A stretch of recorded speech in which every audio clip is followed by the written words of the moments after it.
The Atlanta Braves take down the Washington Nationals 11-5 for a 9-game winning streak, but it's a costly victory as they lose Ozzie Albies to a broken hand. Let's talk about it. This is the Braves Postcast, your instant game reaction for the Atlanta Braves. Part of the Locked On Podcast Network, your team every day.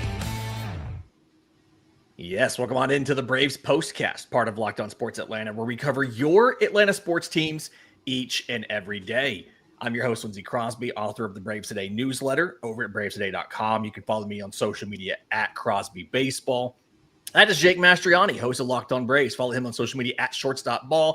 Make sure you're subscribed to Locked On Braves wherever you get your podcasts and on YouTube. I've been told that there is a rant coming from Jake Mastroianni about the timing of some of the transactions. That might also be in the newsletter tomorrow over at bravestoday.com. But in the meantime here, we're here to talk about this 11-5 victory by the Braves over the Nationals. And I'm going to change the format a little bit. We're not going to name a player of the game just yet because there's a bigger story that comes out of this game. This is what you'll be talking about. The Atlanta Braves lost Ozzie Albies to a broken hamate bone in his left hand. Happened on a foul ball swing. He was not hit by the pitch. This was just the way that he swings, the force on his hand, just kind of, I guess just broke the bone. We've talked a ton on this show, Jake, about how Ozzie really wasn't himself until the second half. And we speculated it was related to last year's broken wrist that he had late in the season. Does this feel like something that you have to, this is going to big enough to change the offseason plans about who you add to this offense? Do you need to find somebody to place, that can play second base in case this bothers Ozzie next year? Or is this, it's not the wrist, just a bone in the hand. It doesn't need it to move. It'll be fine in 6 to 8 weeks. So I think it does change the offseason plans a little bit in that you need to make sure you have somebody that you trust that can play second base next year. If that's not Nacho, and maybe the Braves thinking that could be Nacho, but I think they need to have somebody in tow that can play second base. And this is not to get on a too off topic here. This is why I don't think Marcell Ozuna or any full-time DH can come back, because you got to be able to find somebody that can cover center field if Michael Harris continues to struggle. You got to find somebody that can cover second base if Ozzie Albies gets injured, but also be able to get them at bats to be able to convince them to come play for your team, not just in case these situations happen. That's why it's been so hard to bring in, I think, some players, is because there's just not anywhere to play these guys regularly. But if you got to open DH, you can go get a Brandon Lau and you can play him in the DH spot every now and then, and you can have him to back up second base. So, I mean, you can just do more. You can be more flexible with it. But I think and I thought they needed to go into the offseason improving their depth anyway, particularly at second base, because Ozzie has this every other year thing going on with injuries right now. And maybe he got it out of the way. Maybe you can look at it, positively on that side of things too. He went in and just got his injury for next season out of the way. But it is a big deal, because you look at the first half and second half slugging percentage for Ozzie Albies. It's .316 slug in the first half and .439 in the second half. 606 OPS to 769 OPS. And as you said, we all just kind of assumed that was healing from the wrist and getting stronger with that. And now we're going to deal with that for the first half of next year as he tries to rehab this hand. And how long can the Braves allow it to go? I still think they pick up the option because it's $3 million. I've always just said you pick up the option. I mean, it's $3 million. You're not really saving much anyway, especially if you don't know what else you have or what else is going to be available to you. But I think it does change offseason plans a little bit. It becomes more of a need now to find somebody that can back up Ozzie at second base. Yeah, if you're listening, Micah, it's a $3 million difference. They're going to pick it up. I've said this multiple times before. There's just virtually nobody you're going to get for $3 million on the open market to replace Ozzie. So, yeah, they're going to bring him back. But to your point, and I keep thinking second base, center field's a really hard combination to find a guy who can do both. It ends up with, I think Willie Castro did some of that this year. I don't think the list is very big of free agents who did that. So that really puts you into an interesting situation. But to your point, having theoretically, even if you didn't want to DH Sean Murphy, which we've been told he should be back to normal, You could DH Drake Baldwin. You could DH the corner outfielders one day a week. You could DH this guy a couple of days. There's ways to work around it. So I do think that given that it is, I don't know the right way to word this, it's not a bone that's essential for movement like the actual wrist injury he had last year was, like the broken wrist. Like that was close to the joint. And I'm not a doctor, just up front. I'm not a doctor, but I did Holiday Inn Express once. I just did Holiday Inn Express once. Hey, no free pub, Jake, no free pub. They can pay for that if they want that plug. But it does feel like that this theoretically isn't going to be as long of a return, I think. And so, yeah, him having the whole offseason to rehab, obviously no postseason. I am curious about what the immediate roster move is to bring up somebody to replace him, because I know you and I both, and I know you're going to talk about it on the show. We're not going to get into it here, but you and I were both a little frustrated that Giancarlo Lara got optioned down today and never got a chance to debut and actually pitch in the majors. But the way that the logistics work here, he can be the injury replacement for Ozzie as long as you also option a pitcher down for the position player. So like if you're going to bring up Brett Wisely or whoever it may be out of Gwinnett, Giancarlo Lara can come back before the 15 days because he's replacing an injured player. And then you just have to move a pitcher out to give him a spot, if that makes sense. Like it doesn't have to be a position player for a position player on an injury replacement kind of basis. So they can get somebody. I kind of want to see Lara get a chance to pitch in the majors this year. And I know we both kind of, again, not to steal from your rant that's coming, but I do think that's really interesting there. I'm really struggling with what the Nationals did in this one, because you look at like Chris Sale's line, and it's not a bad line as far as 3 hits, 2 walks, but it felt like every single one of them cashed in for the Nationals. And so 5 runs on the 3 hits and 2 walks. I thought that Chris Sale, outside of that 3-run double or that 3-run base hit, looked almost as good as he's looked all year in this one. Yeah, kind of a crazy game here for Chris Sale. I give him a little bit of a break. I mean, those were some long innings. Those first 3.5 innings were so long. You could see him in the dugout trying to stretch and stay loose and warm. And he just clearly, with all of that, he's not going to make excuses for it, I'm sure. But he obviously lost some command in that 4th and 5th inning. So I think that had a lot to do with it. That ball just goes off the glove of Nacho over there at third. And those just allowing those 3 runs to score. I mean, if that ball just doesn't hit Nacho's glove and gets ball, that's probably 1 fewer run there. But yeah, just frustrating. But I'm not worried in the slightest on Chris Sale in this one. Yeah, and he touched 99 on a fastball. I don't know if that's the hardest pitch of the year for him, but it feels like it might be. So not only is he pitching well, he is pitching the best velocity he's had all year, which is a good sign, obviously. So kind of like that. In just a minute, I want to talk about some more of this game, some of the pitching decisions. We did have a question about how somebody got a save in a 6-run game. We'll explain all that next, right here on the Braves Postcast. Caffeine just got a flavor upgrade. 5-Hour Energy shots deliver tasty caffeine in 17 bold flavors. Each 2-ounce shot packs the caffeine of a premium 12-ounce cup of coffee, plus B vitamins and nutrients with 0 sugar and 0 crashes. What I love most is how portable they are. Big taste, tiny shot. You can take it anywhere and get that boost when you need it. I leave one in my bag for the ballpark. I leave one in the center console of the Jeep. They're stashed all over because it's just incredibly convenient. And honestly, I love how fast it kicks in and that it's sugar-free, so I don't have to worry about crashing later.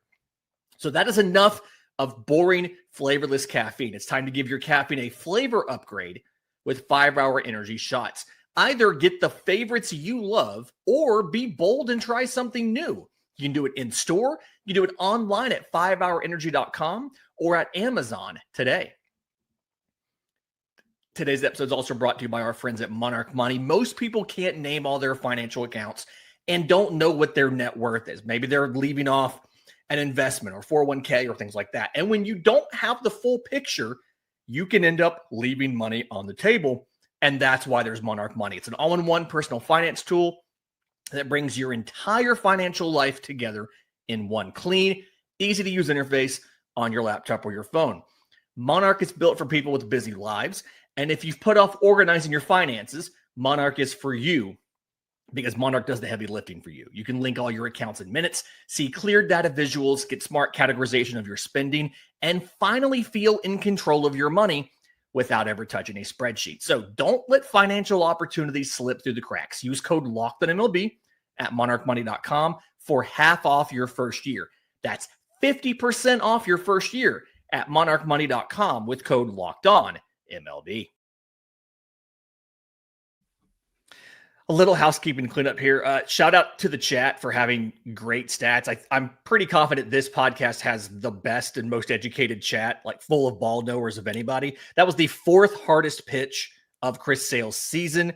And so there's multiple people who had that stat. Thank you for that. We did get a question at the very beginning of the postcast from Corey. How does Suarez get a save for this game? A couple people answered this in the chat already, but for those of you who are also listening on audio, any pitcher who pitches the final 3 innings of a win can get a save, no matter what the score is. It's either you pitch the final inning of a 3-run game, and there's some caveats in there, right? If they're tying runs on deck or whatever, or you pitch the final 3 innings of any win, you get a save. And so that's how Jose Suarez got the save. 5 hits, no walks, no runs, 2 strikeouts across 3 innings. Jake, I'm trying to figure out the player of the game for this one. And it's definitely somebody from the bottom of the order to me, because if you look at what the last couple guys did, Drake Baldwin, which it just felt weird to have him batting 6th. He's been cleanup and things like that earlier in the season.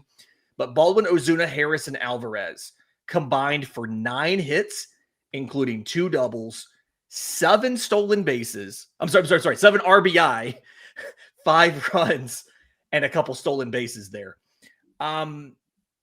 It feels like it almost has to be Michael Harris, right? Because he's the one that drove in 3 of the runs. But I'm having trouble figuring out. It feels like it might be a team award at this point.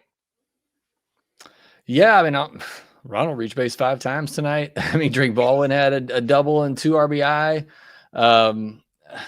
It's hard to pick, and that's what you want every night when you look at this offense. You want to be able to look up and down and say, so a couple of guys at the top had a good night, a couple of guys in the middle contributed, the guys at the bottom were able to get on base and set up the top, and that's what you got tonight. So it is a tough one. It probably is more of a team award. I'll tell you who doesn't get player of the night, Lindsay. That's the obvious one, and that's Mr. Matt Olson. Yeah, very rough night for Matt Olson. He goes 0 for 6, 4 strikeouts, has a rough defensive play. Thank you for setting me up on that. I loaded the screenshot of Matt Olson after the failed sliding catch attempt in the late in the game there. And I was dying to use it, so thank you for giving me that little treat just for the YouTube friends there. This happens to guys. It almost feels like this is the first game that Matt Olson's really had he's been on the struggle bus like this since probably the All-Star break. So kind of good to absolve him there. Everybody else gets on base though. And I'm actually trying to check. I think everybody else, except obviously for Ozzie, got on multiple times. Like I think because everybody either had 1 hit and a walk like Ha-Seong Kim and Nacho Alvarez, or they had 2 or 3 hits. I think everybody got on multiple times. But Matt Olson, he went 0 for 6 with 4 strikeouts. But yeah, this offense, absolutely what you're looking for, what you want to see. And I'm really curious, do you think that Nick Allen is going to be the guy at second base? And can he, he went 1 for 3 with an RBI in this one. He looked like he was a different guy out of the 4 hole batting cleanup hitter Nick Allen. Did you ever think that was going to happen, Jake? Yeah, no, that's probably why Ronald reached so much there late in the game. Maybe choosing to face Nick Allen, which is a smart move. I mean, I guess I don't know how serious the Brujan injury is there. You also got Luke Williams on the roster, but I think it'd kind of be cool. You need to save Luke Williams for the bullpen. This is true.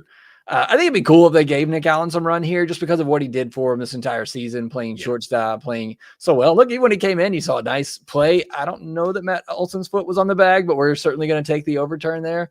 But yeah, I think it'd be pretty cool if they gave Nick Allen a little bit of run just for what he did for this Braves team this entire season. Yeah.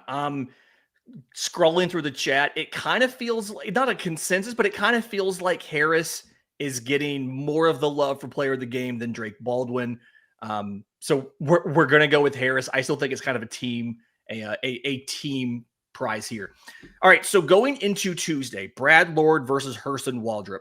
This is another rematch from last week.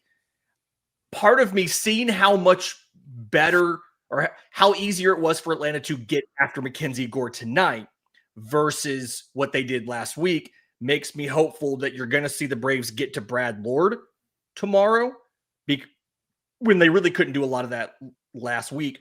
Do you think Hurston Waldrop has a better outing and what is likely his final start of the season? Certainly hope so. Would love to see him, finish strong.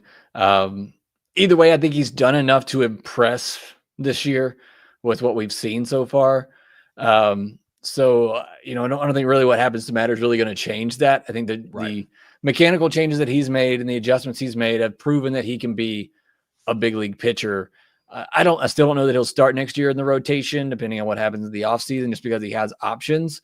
But I do think, he'll be first man up if something were to happen. But we'd love to see him obviously finish strong here. And if the offense has the at-bats that they had really over the weekend, starting that Tigers series, that game on Saturday, we talked about it leading into Sunday and then into Monday, that's the offense we were hoping for, right? I mean, if they can just continue to battle like that, all the foul balls they had tonight, made for a long game, made for some long innings. But if you're going to be rewarded for that and put up a bunch of runs, I don't think anybody really cares all that much. But if they take those same at bats into a Brad Lord, look, and he's had a decent season there for the Nationals, but you're able, like you said, you're able to do it against MacKenzie Gore, who's had a really strong year and a good strikeout pitcher.